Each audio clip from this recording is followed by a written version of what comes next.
লক্ষ্মীপুরে আজ পালিত হচ্ছে ঐতিহাসিক জুলাই গণ অভ্যুত্থান দিবস। এটি ঘিরে সেখানে বিভিন্ন কর্মসূচি গ্রহণ করা হয়েছে। এই আয়োজন সম্পর্কে বিস্তারিত জানাতে আমাদের সঙ্গে সরাসরি যুক্ত হয়েছেন সহকর্মী সাইফুল ইসলাম স্বপন। স্বপন, স্থানীয়দের মধ্যে দিবসটি ঘিরে কেমন সাড়া লক্ষ্য করা যাচ্ছে জানাবেন। জি, আপনি যেমনটি জানতে চাচ্ছেন যে লক্ষ্মীপুরে 5 আগস্ট উপলক্ষে স্থানীয় এবং প্রশাসনের মাধ্যমে কিরকম কর্মসূচি রয়েছে। লক্ষ্মীপুর জেলা প্রশাসনের উদ্যোগে লক্ষ্মীপুরের জেলা প্রশাসক এবং পুলিশ সুপার আজ সকালে শহীদ যে আপ্যায়ন রয়েছে, আপ্যায়নের স্মৃতি চত্বরে তারা পুষ্পস্তবক অর্পণ করেন। এছাড়া লক্ষ্মীপুরে যে 17 জন শহীদ হয়েছেন সেই 17 জন শহীদের মাঝে স্থানীয় যে উপজেলা নির্বাহী কর্মকর্তা রয়েছে এবং অন্যান্য যে অফিসাররা রয়েছে তারা পর্যায়ক্রমে তাদের কবরস্থানের কবর জিয়ারত করছেন। এছাড়াও রয়েছে যে বিভিন্ন রাজনৈতিক দল রয়েছে, তারা বিভিন্ন কর্মসূচি রয়েছে। আমরা এই বিষয়ে এখন কথা বলবো। লক্ষ্মীপুরের যে জেলা প্রশাসক রয়েছেন রাজীব কুমার সরকার, তিনি আমাদেরকে জানাবেন যে 5 আগস্ট উপলক্ষে আপনাদের কর্মসূচি কি রয়েছে, আপনারা এই দিবসটি কিভাবে পালন করছেন। আজ 5 আগস্ট, আজকে জুলাই গণ অভ্যুত্থান দিবসের প্রথম বর্ষপূর্তি।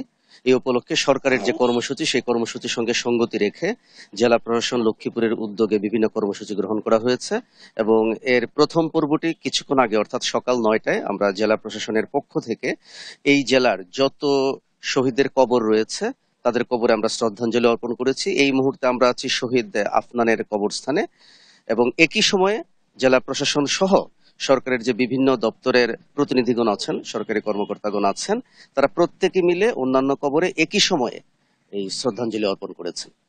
ধন্যবাদ। আমরা কথা বলছি লক্ষ্মীপুর জেলা প্রশাসক রাজীব কুমার সরকার। আমরা এই মুহূর্তে কথা বলবো যে 5 আগস্ট উপলক্ষে যে আইন শৃঙ্খলা পরিস্থিতি রয়েছে এবং সেটা কি রকম রয়েছে আমাদেরকে জানাবেন যে লক্ষ্মীপুর পুলিশ সুপার আক্তার হোসেন।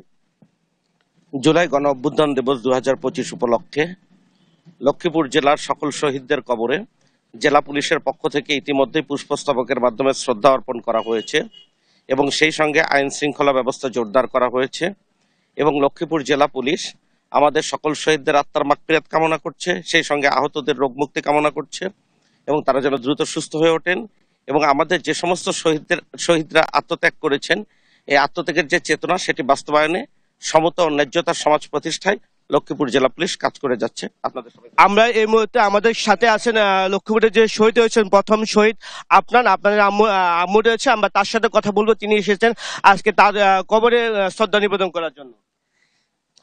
আসসালামু আলাইকুম রহমতুল্লাহ। সর্বপ্রথম আমি আমার সম্মানিত জেলা প্রশাসন, এসপি স্যার, সকল ইউনো স্যার, সকল সম্মানিত ব্যক্তিদেরকে আমার আন্তরিক সালাম। আসলে ওনারা আমার জন্য যথেষ্ট, আমার কেন সকল শহীদ পরিবারের জন্য ওনারা যথেষ্ট সাপোর্ট দিয়ে যাচ্ছে, সবই দিয়েছে, কিন্তু আমার অন্তরটা বোঝে না আর কি। শেষ আমি রাত্রে কান্না নিয়ে ঘুমাই, আবার ভোরে আমার বাবার যখন এলাম বাজে ভোরে নামাজে তখন আমি কান্না নিয়ে আবার ঘুম থেকে উঠি। আমি মাননীয় প্রধান উপদেষ্টা মহোদয়ের কাছে এতটুকু আশা করছি, বিচার কার্য সম্পূর্ণ হওয়া ছাড়া কোনো নির্বাচন হবে না, এমনকি জুলাই সনদপত্র এবং স্বীকৃতি সম্মানের সাথে দিতে হবে এবং শহীদদের সকলের রাষ্ট্রীয় মর্যাদা এবং সকল স্তরে সবসময় এটা যেন অটুট থাকে, এ বলে আমি আমার কথা শেষ করেছি। ধন্যবাদ। আমরা 5 আগস্ট উপলক্ষে লক্ষ্মীপুর যে কর্মসূচি এবং শহীদদের মাদের সাথে কথা বলেছি। এই ছিল লক্ষ্মীপুর থেকে সর্বশেষ খবর।